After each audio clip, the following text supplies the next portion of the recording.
You think you'd never fall for a cult, but what if it's already happening and you just haven't noticed? Cults don't need force. They exploit blind spots in your mind.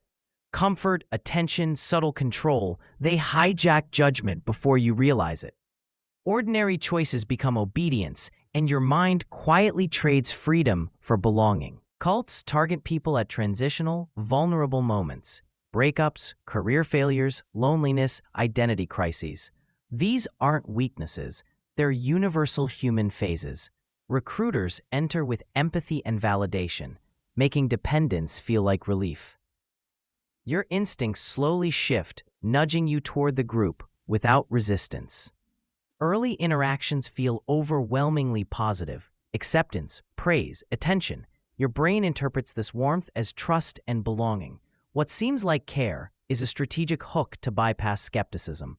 The moment you feel safe, critical defenses quietly fade and the trap tightens.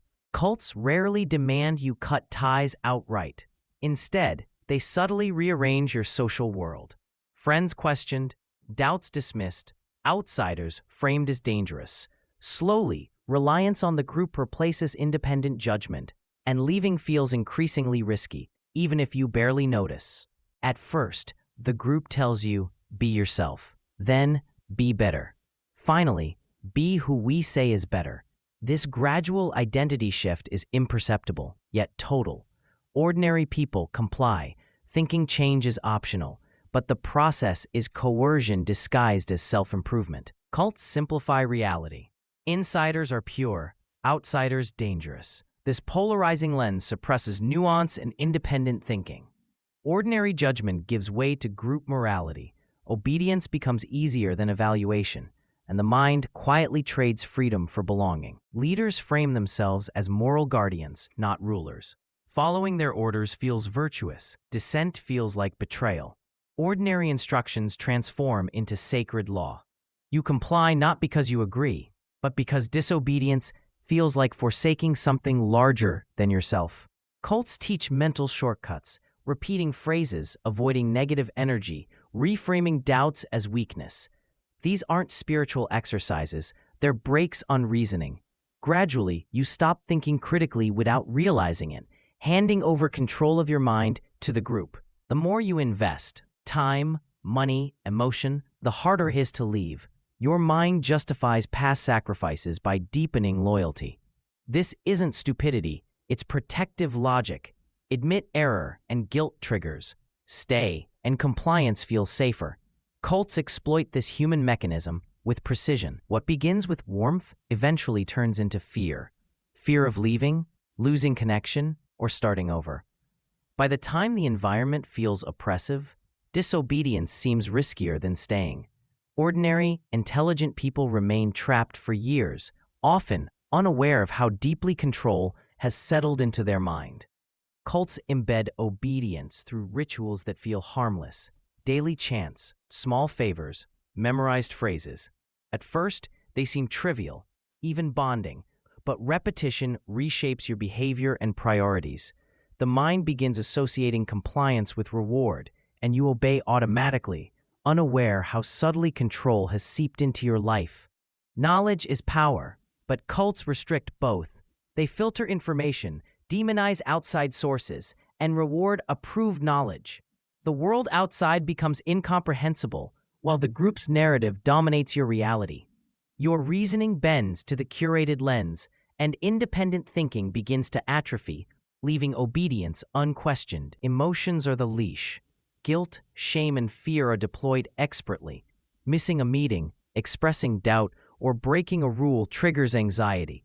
You comply not because of logic, but because disobedience threatens your emotional safety.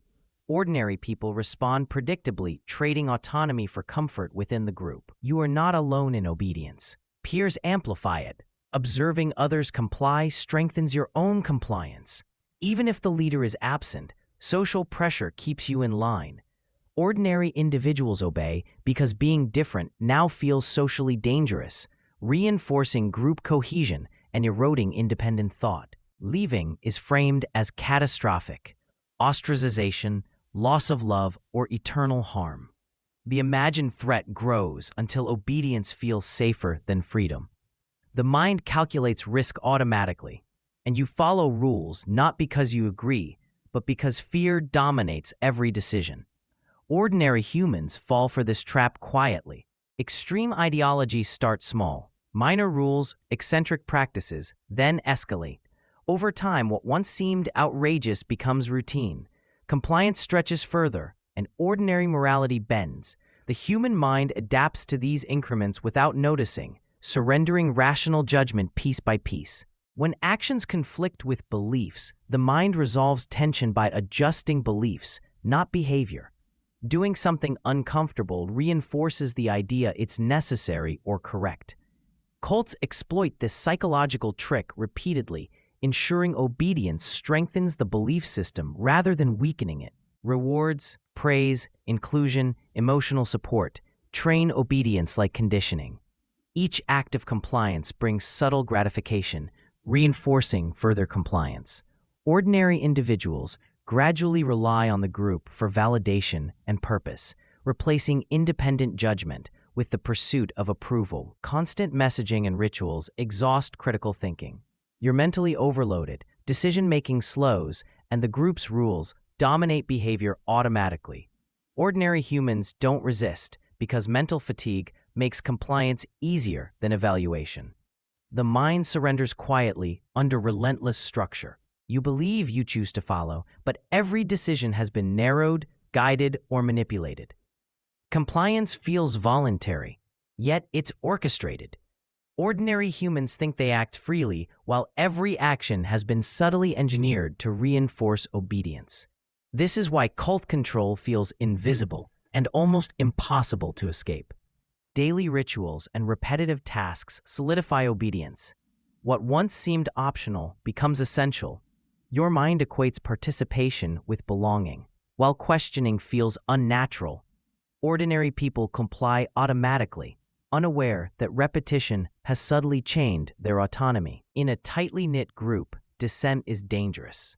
Ideas circulate unchallenged, and individuals suppress doubts to avoid conflict. Groupthink erases independent judgment. You comply because questioning feels risky, and the collective narrative becomes your reality. Leaders embody safety, morality, and purpose. Following their direction feels rational, even when orders contradict personal values. Ordinary humans trade autonomy for the illusion of certainty, surrendering judgment because the leader's guidance appears infallible. Negative consequences, public shaming, exclusion, guilt, reinforce compliance. Ordinary humans obey, not out of conviction, but fear of judgment. The mind calculates social cost automatically, turning fear into an invisible leash that shapes behavior more effectively than logic ever could. Severed emotional connections make obedience safer than rebellion. Dependence on the group grows while outside perspectives are framed as threats.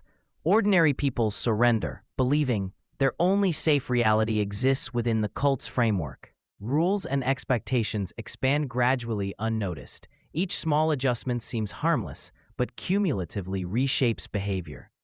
Ordinary minds adjust automatically, normalizing practices that would once feel extreme or oppressive. Information saturation, emotional stress, and constant rules exhaust reasoning. Decision-making slows, and reliance on the group for guidance becomes natural. Ordinary humans obey because mental fatigue makes independent judgment harder than following instructions. Cults give the appearance of autonomy. Choose your role, participate in decisions, voice minor opinions. But every option is engineered. Ordinary people feel in control, while their path has been subtly directed toward compliance, cementing obedience under the guise of freedom. By the time you recognize coercion, habits, loyalties, and fear have solidified. Obedience feels natural, and stepping outside the group seems impossible. Ordinary minds remain trapped, often rationalizing their behavior rather than confronting manipulation. Now that you see the invisible mechanics of cult control, reflect how much of your compliance in daily life is voluntary. Awareness is your first defense. Question social pressure, evaluate authority, and safeguard your autonomy. Ordinary humans can escape manipulation, but only if they notice it.